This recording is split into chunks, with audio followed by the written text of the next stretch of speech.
আমাদের ওখানে একজন ছেলে বিয়ে করতে গেছে। ছেলে কি মেরেছে? হ্যাঁ, ওই ওরকম এ করতে গিয়ে বিয়ে করলো না, বিয়ে করে এবার মেয়ের অশান্তি, সবাই তো বোঝে না।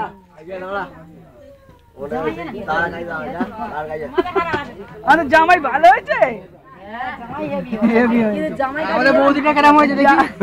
জামাই দেখছো তো, বৌদি কে কে হয় দেখবে না, আরে উলু ধ্বনি জোকা জোকা।